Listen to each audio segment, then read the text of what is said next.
তো ঘড়ির একটা অঙ্ক খুব সহজ, আমরা সেকেন্ডের মধ্যে করে ফেলবো।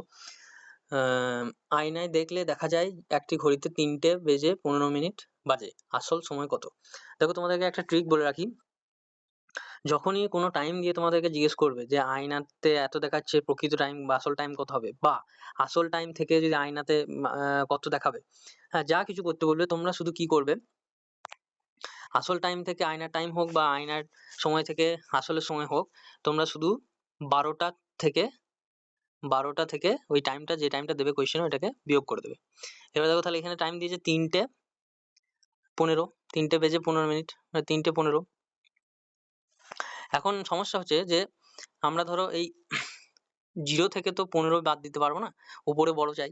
তাহলে আমি কি করতে পারি, এই 12টা থেকে 1 ঘন্টা এইদিকে নিয়ে মিনিটে লিখে দেবো।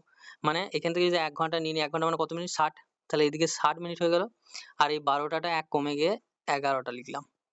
মানে 11টা 60 মানে যা, আর 12টাও তাই। এবার আমি এখানে থেকে 3টে 15 বাদ দিতে পারবো। ঠিক আছে, তাহলে এবার বিয়োগ করো, প্লেন বিয়োগ। দেখো, 60 থেকে যদি 15 বাদ দিই কত হবে, 45।